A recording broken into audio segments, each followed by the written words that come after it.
it was a different attack mode strategy to everybody else. Was that always going to be what you were going to do? Not necessarily. It was all about just finding the right time and gap that sort of made sense. Obviously, with it being 8 minutes, you have to be a little bit careful. You don't leave yourself exposed. And once I saw, Robin and Andre come up pretty quick on attack, I thought we need to start looking into it because, we're going to start losing ground. Sam did a good job for me, holding up John Eric. So it was, otherwise I could have seen myself in a bit of trouble. So I didn't expect it to leave it that late, but I got to put the trust in the team. They're the ones with the full picture. And fortunately, it just paid off. So you came in this weekend with just 1 point. You're now 4th in the championship, only 9 points separating you and Jeff at the top. Obviously, this is now the start of your campaign. Yeah, and to be honest, this is where we wanted to kickstart, after the wake-up call in Mexico. And then obviously there's been a lot of hard work that's gone in.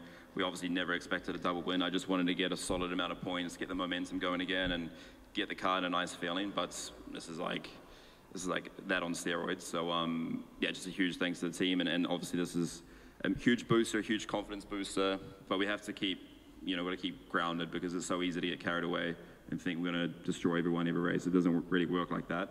I wish it did.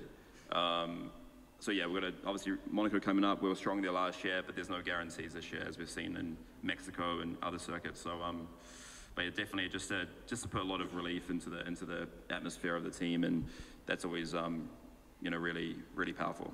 Any explanation behind this fantastic form? I can't tell you my secrets. You could if you wanted to. I guess going back to New Zealand, getting some New Zealand fresh air probably helped. No, I mean, as I said, honestly, this performance is down to pure graft and hard work. The teams, realized after Mexico we were struggling. Sam and I said, look, this is what we need. Can you find, the answers? And they've just put their heads down and really worked a lot. The hardest I've seen them work in a long, long time. And, this is the reward. So it's nice when that pays off. Congratulations to you, Jean-Eric Vergne, for DS Techeetah. Are you off to New Zealand now? Yeah, I may go. You're going to go, okay. Oh, I've blocked him, he can't go in, so. Okay, so pole, obviously, to start the race. Are you happy with the race? I know there was a lot of strategy discussion with you and your team. Let's put it this way, I don't want another race like this. It was a complete mess. One corner, my engineer would tell me a strategy, the corner after would tell me the other one, and then he would tell me there was one lap more, the lap after, no, there was one lap less. I was completely confused. I don't want to race like this anymore, but it was confusing. Confusing, but you must be happy though, still very valuable points, and now you're leading the championship.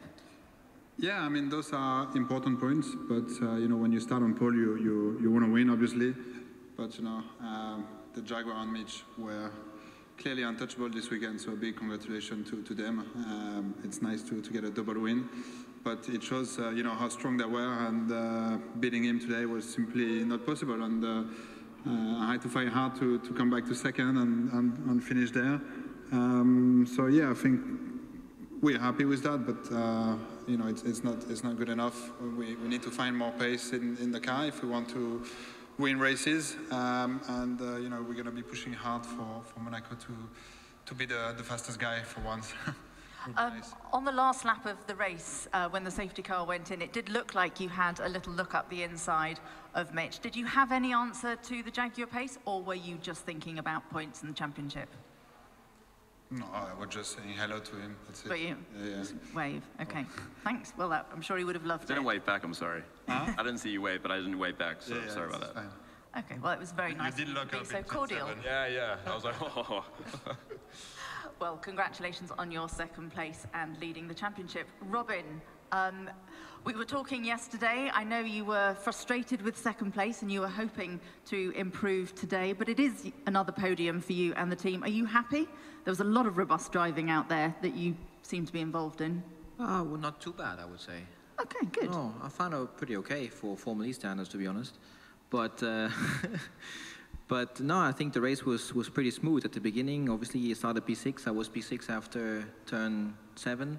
And then I was saving quite a lot of energy just to prepare halfway or for the end. And I think after, I don't know, 10 laps or so, team told me that I was good on energy, so I was trying to move myself forward to the grid, like top 3, because I felt quite strong in the car, to be honest. So I overtook Jake in 15, and then I noticed that the track was breaking up, so we both went wide, and he lost a lot of positions. So I kind of feel sorry for him. That was definitely not planned. But then I was one of the earliest in attack mode compared to the group I was around with. So I was trying to use the pace I had with the attack mode to basically break away a bit. But then I went off and turned 15 again in front of Mitch and hit the wall as a bonus. So, but then eventually, dropping back in the grid, I could recover the energy I was using to break away. And I think the last safety car didn't really help me because team was telling me that I had 1% more than Jeff. So I was, waiting for the last 2 laps, but then, yeah, safety car came. So at the end of the day, it's a podium again. If you would have come to Rome and someone said 2 podiums for the 2 races, I would definitely sign for it. So I'm quite happy. Well, not only that, you've got 2 podiums and you got the points for fastest lap as well, which puts you second in the championship, just a couple of points behind Jev. In Formula E, we know that that is so important. Points are really what makes the championship at the end. You must still be happy. Yeah, I'm definitely happy. Consistency is always key, obviously, in Formula E. And now with the new qualifying format, I think the racing is improved a lot. With the quick drivers and the good teams in front all the time, and everybody is thinking in the back of their head about the championship. No one is making a crazy move anymore. So it's good for Formula E. It's good for the sport. So yeah, we'll see what happens in Monaco. And what are you going to take from here into Monaco? Well, I think we need to look a bit deeper into what happened, because after the safety car we had one lap to go and it was basically flat out, and I didn't really have an answer for Jeff and Mitch. They were pulling away. I didn't really trust the car anymore because, as Mitch already said, brakes are cold, tires are cold, and I was a bit struggling. So this is definitely something we need to look into. But qualifying is going pretty well. I'm feeling pretty strong in the car in quali, so we just need to keep on doing what we're doing in qualifying and need to find that, 110 or 210 in the race pace. Well, good luck. Thank you very much, everybody. Is there any questions from in here now? Hazel?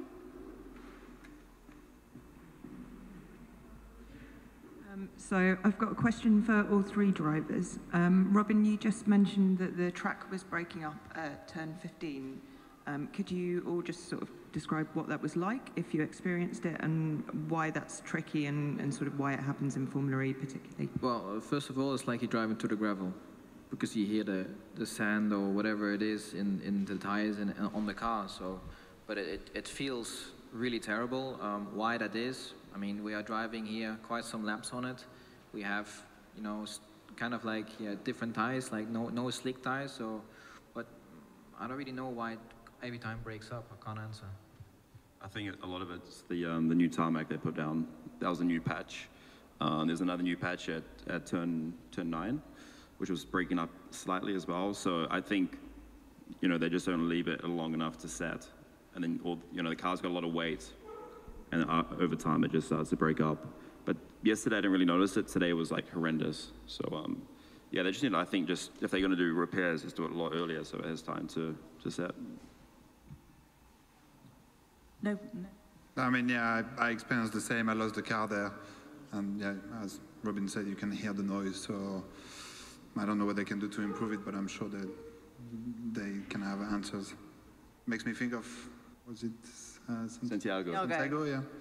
Yeah, that was worse in Santiago, but a little bit the same feeling. Great. Any other questions in here? No? Oh. Hi, Toby Bloom for eFormula.de. One for Mitch about the late attack mode. We saw James Barclay, the team director, on TV looking really worried during the last safety car. Were you aware of the timing, of the extra time? What was going through your head just before that attack mode? I was well aware. Because I saw we were 12 minutes ago, and I was thinking, okay. And then we were starting to think about doing an attack. I was actually going to attack that lap, and then coming down to turn 14, like one corner before the safety car comes out. So we're like, okay. And I got caught out with that in Riyadh race 2, so it felt a little bit similar. But fortunately, we're still in that phase of The extension, you know, wasn't 5 minutes to go, so that was a bit of relief. And then actually when I was going through 14, I saw Sims moving. He was driving the car, kind of. So I thought, okay, it's going to be a quick one. So unfortunately, it was. Unfortunately. Hi, to Mitch Evans. Is there a special feelings with the streets of Rome? Must be. I mean, to be honest, since we've come here, I've felt really, really comfortable. This is like I would say this is like a really traditional raw street track. So I think a lot of us enjoy it. There's a lot of elevation, a lot of surface changes, very bumpy. It's just like what we all ask for in a street track for Formula E, and it really fits the car as well. But as I said, like since we came here, even with the second layout, sorry, the first layout, I felt really good as well. I think it's just a combination of this sort of surface and around here. I mean, maybe it's the food, I'm not too sure. But yeah, either way, it works well, so I hope we keep coming back here. Okay, thank you very much, and huge congratulations to our podium.